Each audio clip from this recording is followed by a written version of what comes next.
"You're not wanted here, the mill," foreman said, filling the doorframe with his shoulders and his certainty. "We didn't ask for a woman to come poking through our paperwork. Turn yourself around and head back down that mountain."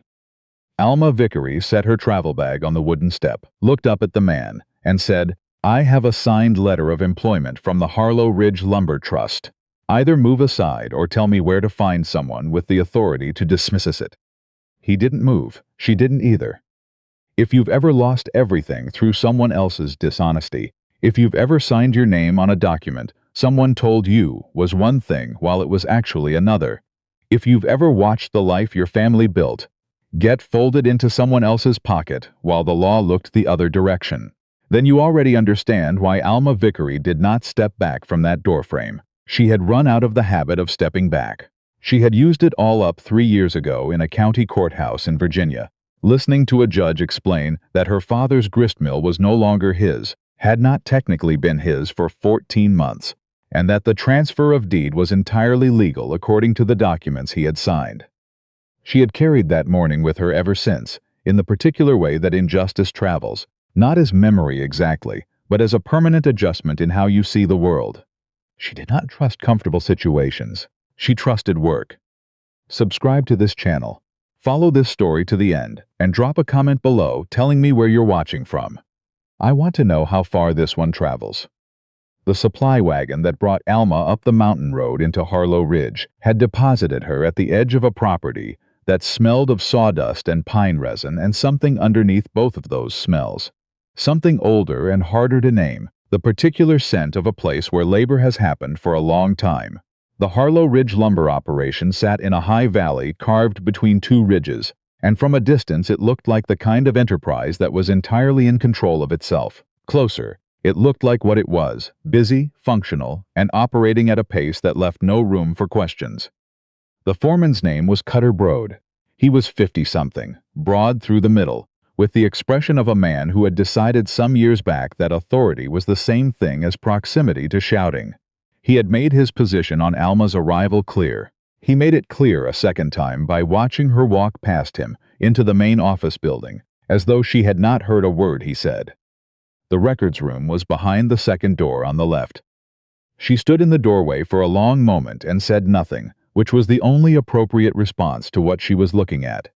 Ledger books stacked without system, a whole shelf of supply receipts unbound and mixed together across 2 years, a box of wage agreements sitting directly on the floor with a pair of muddy work boots standing beside it, as though they had been there long enough to become furniture, and on the primary work desk, a coffee-ringed contract that someone had been using as a surface to sharpen pencils on. Alma picked up the contract. It was a timber rights agreement, 3 years old, specifying a payment structure that was substantially different from the penciled figures she found in the first ledger she opened. Figures that were more recent, much more recent. She set the contract down carefully and began to understand what kind of job she had actually accepted. She had come to Harlow Ridge because the position had been offered through a land management trust in the county seat, and because the letter had said they needed someone with documented experience in accounts and contract records, and because Alma had both those things and nothing left to lose by taking work in the Appalachian backcountry. What she had not yet worked out was why a legitimate lumber operation would be in this condition. Legitimate operations did not let their paperwork rot. That evening, the mill workers ate in a long dining hall that held 2 rows of rough-hewn tables and smelled of the specific combination of coffee, pine, and men who had worked with their hands since before sunrise. Alma sat at the end of one table eating quietly and watching. There were about 30 workers in total. Loggers, mill hands, a few younger men whose precise function she had not yet determined. They were a mixed group, united mostly by the particular worn-down quality of men who were working hard and getting by, but not getting ahead. Cutter Broad sat at the center table and talked.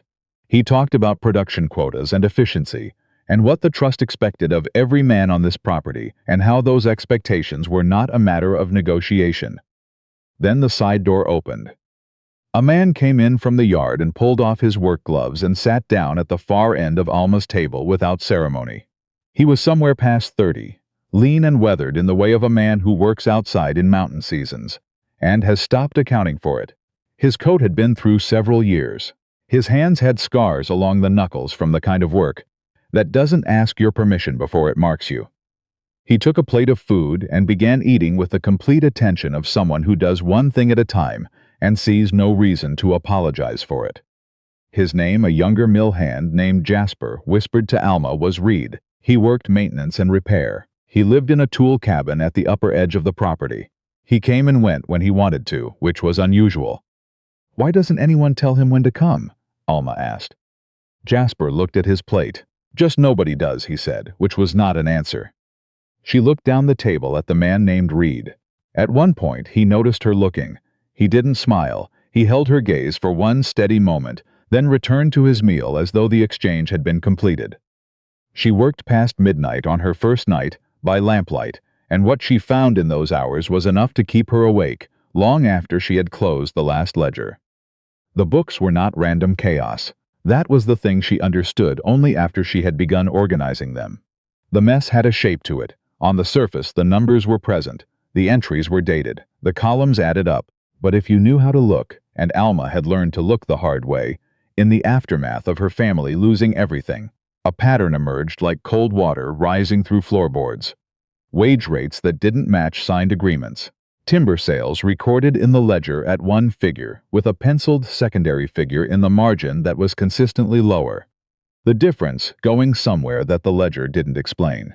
And a series of land use agreements, permits for logging the surrounding ridgeline parcels, that had been renewed at terms Alma had never seen authorized in any document bearing the trust's official seal. She was still sitting with the open ledger in front of her when she heard boots in the hallway. Reed stood in the doorway, not leaning, not performing anything, just standing with the settled quality of a man who had decided to stop moving and was therefore stopped. "Late to still be working," he said. "The books are more complicated than they should be," Alma said. He looked at the open ledger. Something in the quality of his attention told her he wasn't seeing it for the first time. Not the actual pages, but the kind of thing the pages contained. "When were these last organized properly?" she asked. He was quiet for a moment. "Before Brode took over managing the record side," he said. "About 2 years ago." "What changed 2 years ago?" He looked at her with that measuring quality. The lamp threw long shadows. "Things changed," he said. And then, before she could push further, "Don't work alone too late. Lock the room when you leave." He was gone before she could ask the next question. She sat there for a long moment after his footsteps faded. It was not a threat. She had heard enough threats in her life to know the difference. It was a warning, the specific kind offered by someone who knew something and could not yet say what. She locked the room and went to bed. She did not sleep well. Over the following week, she built her methodology. She arrived before anyone else was moving. She worked in layers, cataloging, indexing, then the slower work of comparison, finding where records contradicted each other. She kept her flagged materials in her own locked case, the only container on the property she controlled completely. And she watched. Cutter Brode moved through the operation with the restless surveillance of a man maintaining multiple fictions simultaneously. He was never still. He appeared in different parts of the property at different hours with the particular energy of someone who could not afford to let any single situation be looked at too long. The name she found, the one that appeared in correspondence she wasn't supposed to find, was Delmore Stitch. He was described in one letter as the operations financial representative. He was based in Asheville. He visited quarterly. His letterhead read Stitch Timber Holdings. On the 6th evening, crossing from the main hall to the storage building, Alma heard voices behind the equipment shed. 2 men, low and careful. She stopped. She should have kept walking. She didn't. "He wants the upper ridge parcels included in the next filing. That's another 400 acres. The railroad wants continuity. They won't negotiate on the corridor gap." "What about the woman in the records room?" A pause. "Brode doesn't think she's a problem." "Brode doesn't think." A short silence. "Move the original wage ledgers from 1891 before she reaches that section. The figures in those books are what would actually finish someone." Footsteps moved away. Alma pressed her back against the shed wall and breathed. They knew she was there. They were adjusting their timeline because of her, which meant she was already a threat, which meant she had no remaining time to be careful. She found Reed where Jasper had told her his cabin was, at the upper edge of the property, where a light burned in a single window and the door stood open against the cold, in the way of a man with nothing to hide. She knocked on the frame anyway. He looked up from a workbench where he was doing something precise and quiet with a length of chain and a set of hardware fittings, the kind of handwork she had come to recognize as his natural state of rest. "I've been expecting you'd come up here," he said. She stepped inside. The cabin was completely functional and nothing else. A table, 2 chairs, a wood stove, a narrow bed, and on a shelf near the door, a collection of books that stopped her for one moment. Territorial law, surveying, mathematics, a history of the North Carolina timber industry so thoroughly annotated it had almost become a different book. She sat down across from him. "Tell me who you actually are," she said. He set the chain down. He was quiet long enough that the only sound was the fire. "I told you my name," he said. "You told me part of it." She held his gaze. "I heard 2 men behind the equipment shed tonight talking about moving the 1891 wage ledgers before I find them. I have already found them. I have already copied the most significant figures into my own records, but I cannot do what needs to be done with what I have alone. So I'm asking you directly, what do you know? How long have you known it? And why does a maintenance worker know more about this property than anyone else on the payroll?"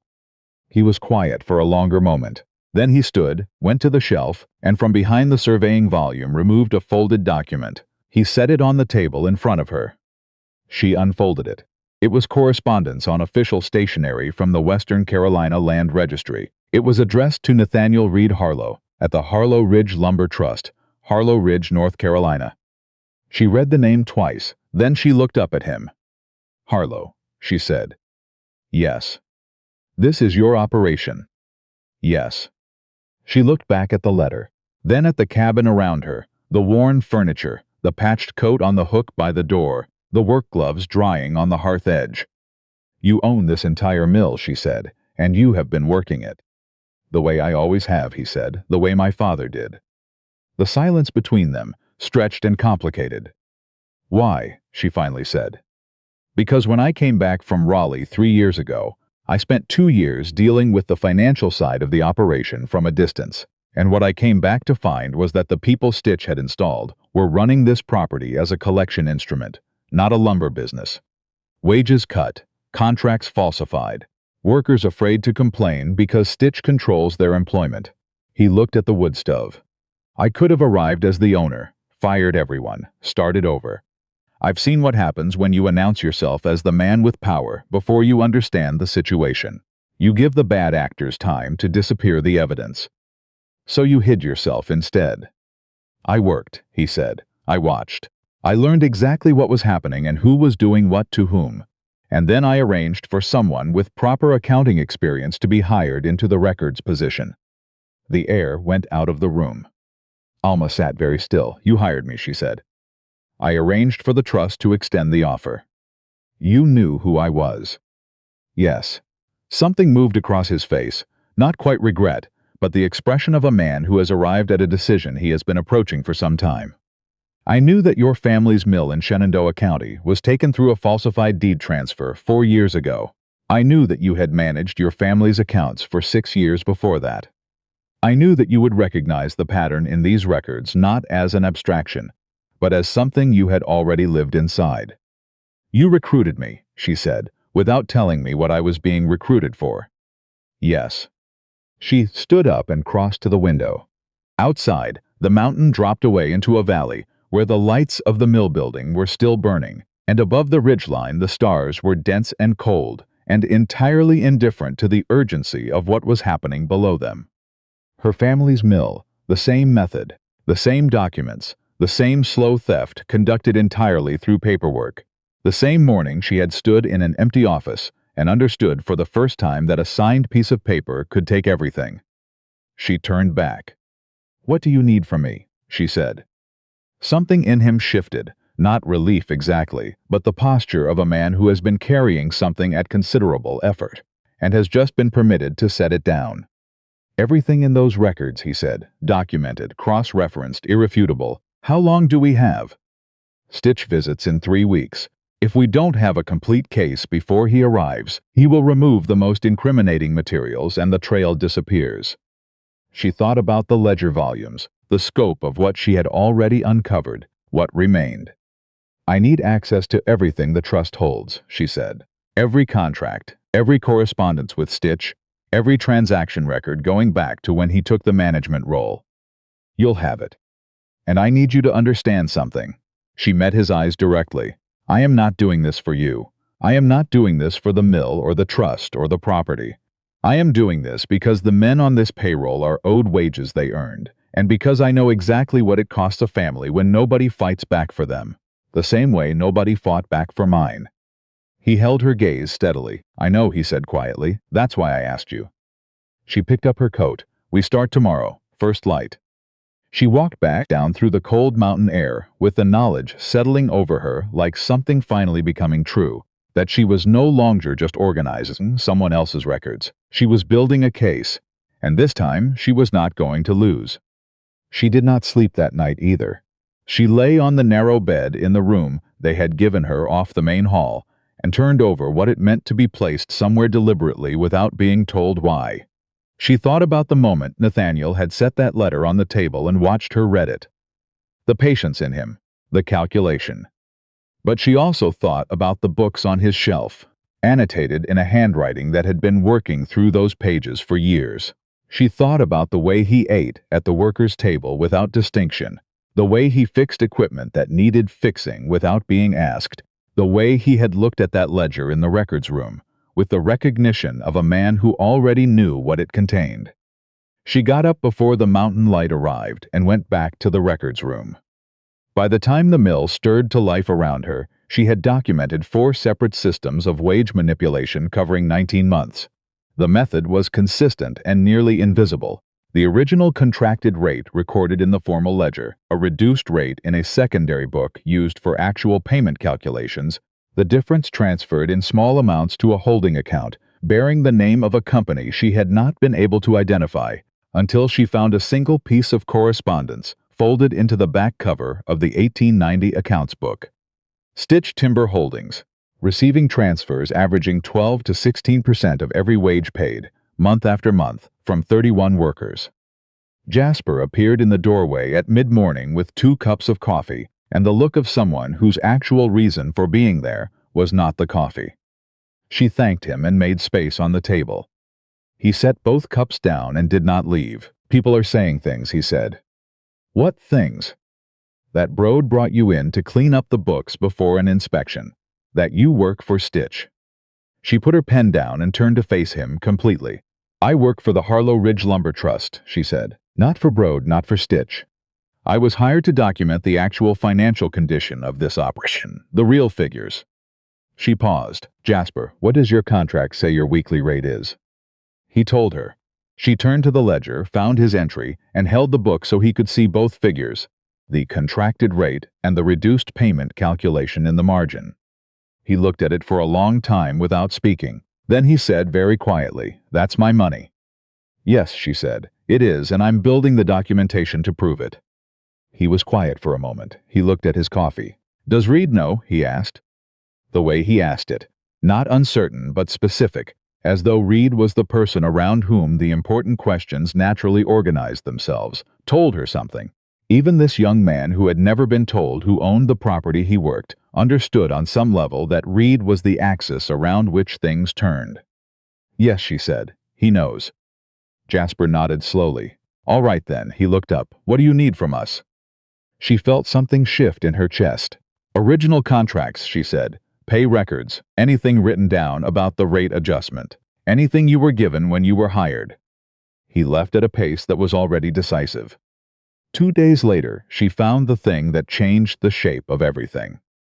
The land permits, the logging rights for the surrounding ridge parcels, were not arranged randomly. She had been treating them as a separate problem from the wage fraud. They weren't. Going through the full sequence of permit filings that Nathaniel provided from the trust's locked Strong's box, she found the pattern.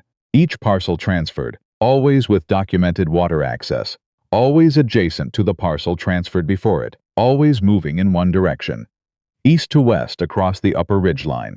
toward the property boundary that abutted the Western Carolina Railroad corridor. Stitch wasn't skimming timber revenue. He was assembling a land route, a continuous strip of ridge parcels running from the eastern edge of the Harlow Ridge property straight to the railroad line. Land adjacent to a railroad corridor in 1893 was worth 4 to 8 times its timber value. It could anchor a depot, a switching station, a supply town. It could be sold to the rail company outright for a number that would represent everything this operation had ever earned, multiplied. Stitch wasn't a corrupt manager. He was a land speculator running a systematic theft across a working man's property, building a railroad corridor piece by piece, each piece extracted through falsified permits and forged authorization. She took the lamp and went to find Nathaniel. He was still awake. He looked at the papers she spread on his work table and was quiet for a long moment. "You already suspected the railroad connection," she said. "It wasn't a question." "I suspected it," he said. "I didn't have the sequential documentation to prove the parcels were being assembled intentionally. Until now." He looked at the map she had sketched. "He needs 2 more parcels. The high meadow sections on the western ridge." "Yes, and once he has them, the corridor is complete. He can dissolve the management arrangement, sell to the railroad, and disappear behind his legal structure. Every worker on this property loses their position. Every family who trusted the contracts loses their land access." Neither of them moved to tend the fire, which had gone low. "How much time?" she asked. He said, "Less than we thought. I received a message from Asheville this afternoon." Stitch moved his visit up. "We have 11 days." 11 days. She felt the specific clarity that comes with a deadline that cannot be negotiated. "Then we work faster. The county land registry is in Asheville. To file a formal contestation of the permit transfers, we need the original trust documents, the wage and permit fraud evidence, sworn statements from the affected workers, and a licensed legal representative with standing in county court." She stopped. "There's something else," he said. She waited. "The first permit transfer. The one that started the sequence 14 months ago." He went to the shelf, moved the surveying book, and removed a second document. He placed it on the table. "The authorization signature on the originating transfer is mine." She read the document, then read it again. "Stitch presented it to me as a routine administrative renewal of the existing Ridgeline access permits," he said. "I had authorized him to execute routine renewals on the trust's behalf in 1891. He used that standing authorization to mischaracterize a land conveyance as a renewal. I discovered it was fraudulent 6 weeks later, by which point the transfer was recorded, and he had already begun the subsequent filings, none of which required my signature again. Because the first transfer had established a false precedent of owner cooperation," she said. "Yes, his attorneys will argue I authorized the entire scheme." "Emily," she stopped, began again. She looked at him directly. "Nathaniel, you're both the victim and the named signatory on the document that started the fraud. The person bringing the case against the scheme is the person whose signature initiated it." "I know exactly how Stitch will use that," he said. "That's why every other piece of the evidence has to be absolutely irrefutable. The wage fraud, the permit sequence, the railroad corridor analysis, all of it has to be so complete that the court can see the first signature for what it was." She was quiet for a moment, turning this in her mind the way you turn a problem that has a solution if you can find the correct angle. "There is an argument," she said slowly. "If every subsequent transfer was executed without your knowledge or signature, then the pattern itself is the evidence. The fraud didn't stop at one transfer and consolidate. It kept extending without you. A legitimate renewal arrangement requires ongoing documentation and communication. The fraud required Stitch to never come back to you. The absence of your involvement after the first document is not a gap in the case. It is the proof that the first signature was obtained through misrepresentation." He looked at her. "That's the argument." "That's the argument I have to build," she said, "in 11 days. She pulled on her coat. "Get some sleep. We both need to be functional." She walked to the door. "Alma," he said. She stopped. "What I did. Bringing you here without the full picture. I'm not going to defend it. But I need you to know that every choice I made because I believed you were someone who would see this through. Not because you had no choice, because you would understand what it costs when no one fights back." She thought about her father. About the morning she had stood in the empty mill office and understood that she would never hear it running again. "I understand," she said. "That doesn't make it right." "No," he said, "it doesn't." She walked back down through the dark. The sworn statements took a full day. Jasper brought 22 workers into the records room in groups, and Alma worked through each one, methodical, precise, asking for specific dates and specific amounts and specific conversations about the rate adjustments. Each man who came in held his original contract, the one he had kept for no reason, except the kind of instinct that tells you to keep certain things, and each man's face went through its own version of the same progression when Alma showed him the two figures side by side. The contracted amount, the amount he had actually received, the accumulated difference over months and years. By evening she had 22 sworn statements cross-referenced against corresponding ledger entries, irrefutably documented, impossible to argue as error. Nathaniel appeared in the doorway as she was binding the document set. "Brode sent a telegraph this afternoon," he said. "I found the receipt copy in the waste bin behind the office. I don't know the recipient." "Stitch," she said. "Most likely." She looked at the documents in front of her. 22 statements, 3 years of financial records, the permit transfer sequence, the railroad corridor analysis. Not everything she had planned to compile, but perhaps enough. "How fast can you arrange horses?" she said. He looked at the document set, then at her. "Before sunrise," he said. They rode out in the dark. Alma had spent the last hours before departure doing what she always did under pressure, working. She had organized the document set into a deliberate sequence. The wage fraud first, because it was the most immediately human. The permit transfers in chronological order. The railroad corridor analysis. The workers' statements. And at the bottom, positioned last on purpose, the transfer document bearing Nathaniel's signature, so that by the time any judge reached it, the architecture of manipulation was already irrefutable. They made good time through the first hours. Nathaniel rode beside her rather than ahead, which she noticed. He matched her pace without making a point of it. When the trail narrowed, he moved back without comment. When it widened, he came forward again. It was a small thing. It mattered more than it should have. 2 hours into the ride, he said, without preliminary, "Tell me about your family's mill." She considered refusing. She was good at refusal in the efficient way of someone who had learned that offering personal history was a form of exposure, and exposure was a form of risk. But they were riding toward a county courthouse together, and he had already shown her the document with his signature, which was its own form of vulnerability. "My father built it in 1871, she said. Started with one wheel and a 2-acre mill pond. By the time I was 17, he employed 11 men year-round." He was quiet, listening. A land consolidation attorney named Prescott arrived in the county in 1888 with what he called an investment arrangement. My father was invited in as a secondary partner. The agreement he signed contained language transferring his deed authority to a management trust. He thought he was investing. What he actually did was hand over the legal instrument that let Prescott foreclose on the property when the arrangement was deliberately collapsed. "Was the collapse real?" Nathaniel asked. She looked at him. "No. It was manufactured to trigger the foreclosure provision. Prescott ended up with the mill and 8 surrounding acres. He sold it to a manufacturing interest the following year for 11 times what he had paid the original owners."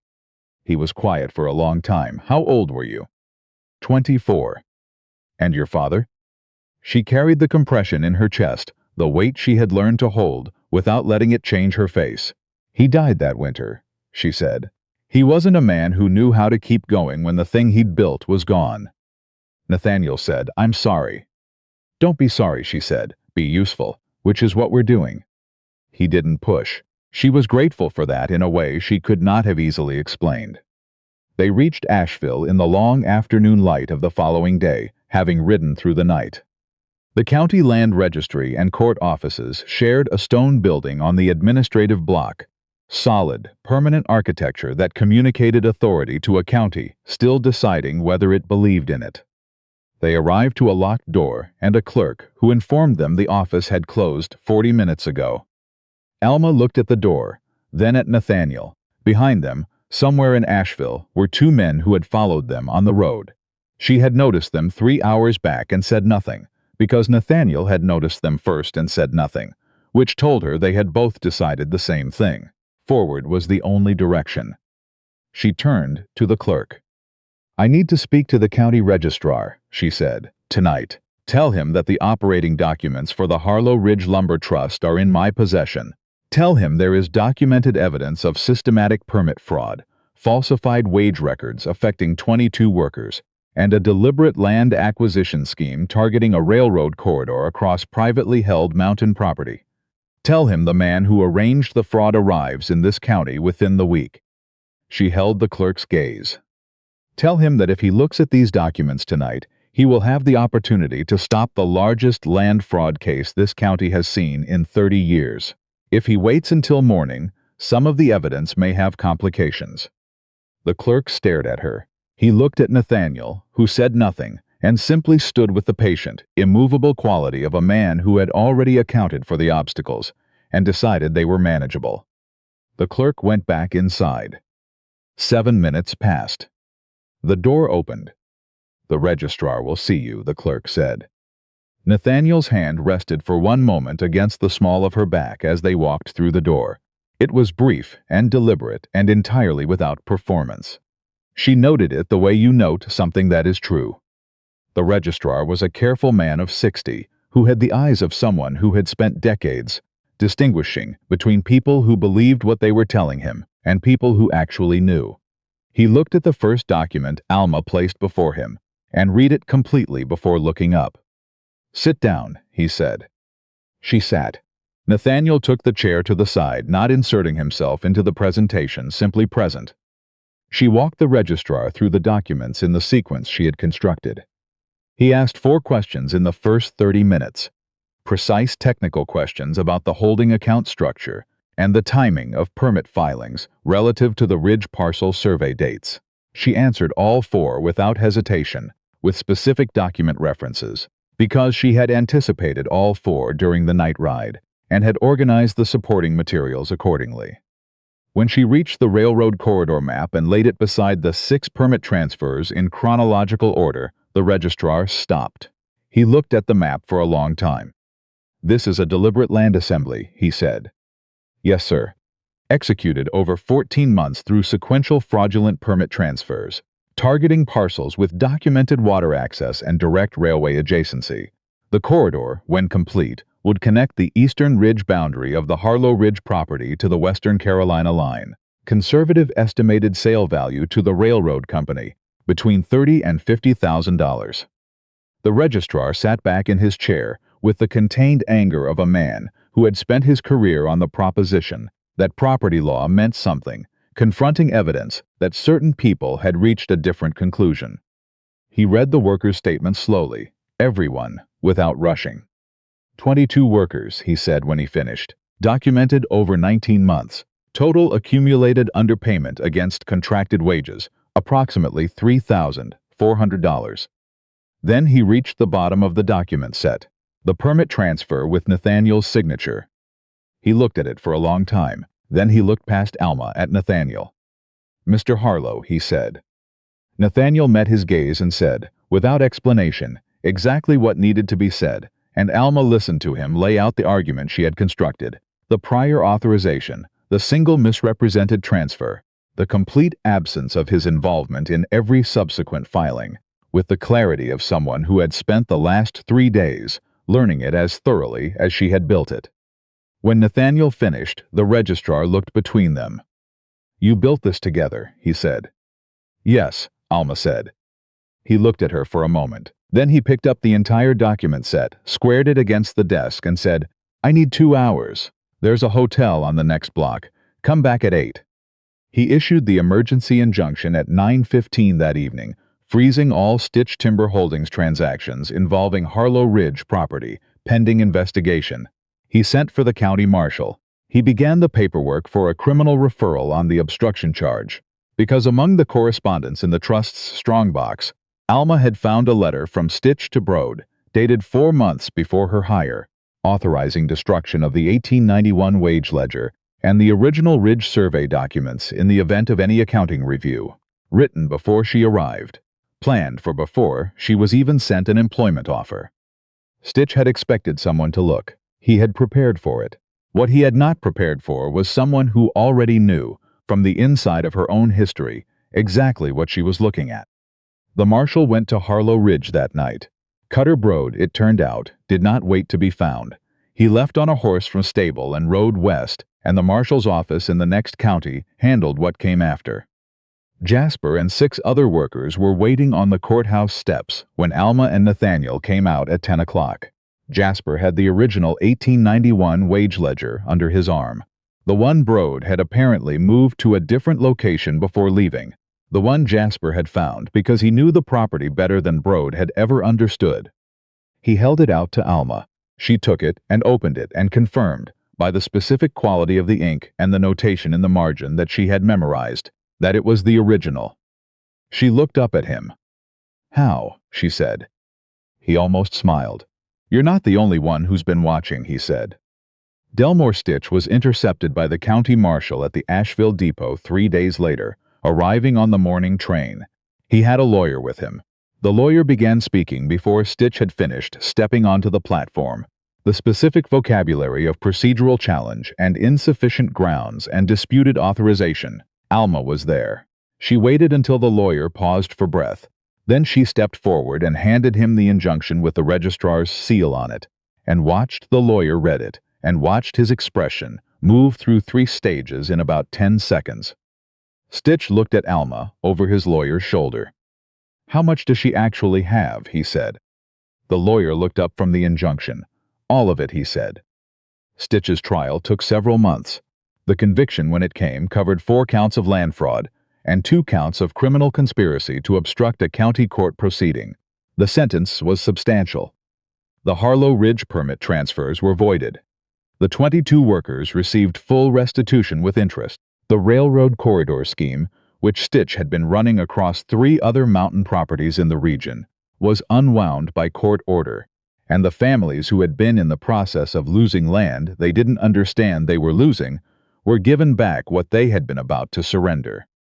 It was not a perfect outcome. It never is. There were months of work already lost that no judgment could restore. There were workers who had trusted the wage reduction notices and had not kept their original contracts, whose cases were harder to document. There was a mill in Shenandoah County, Virginia, that was still operating under the name of a manufacturing interest and not the name of the family that had built it, and that fact was not undone by what happened in an Asheville courtroom. The law returned what it could. The rest of it you carried forward, and you used it. On the first warm evening of May, Alma stood on the upper ridge of the Harlow property where the mountain opened, and the whole of the valley below was visible. The mill buildings, the mill pond catching the last light, the workers' cabins, the road winding down toward the county highway, all of it touched by the particular gold of a late afternoon that contained nothing exceptional and was therefore exactly what a life was made of. Nathaniel stood beside her. He did not make a speech about what it meant to have kept it. He did not need to. She already knew, and he knew that she knew, and that shared understanding, built not through declaration but through the accumulated evidence of days and work and honesty, was the thing itself. He took her hand. She let him. "Stay," he said. "One word, no decoration.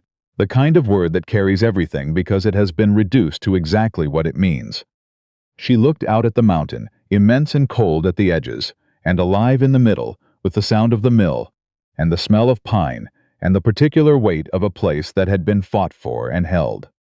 She thought about the morning she had set her travel bag down on a wooden step and refused to turn around. She had not known, that morning, what she was refusing toward. She had only known what she was refusing to accept. "I was always going to stay," she said. "I just needed to know it was worth staying for." And the mountain held them both in its long, indifferent, necessary light. The woman who had arrived with nothing but her own reckoning, and the man who had owned half a mountain range, and lived like a man who owned only what he had earned, and the thing between them that had been built out of honesty and difficulty, and the particular kind of trust that only forms between 2 people who have seen each other at their most precise, and decided to stay anyway. That was the whole of it, and it was enough.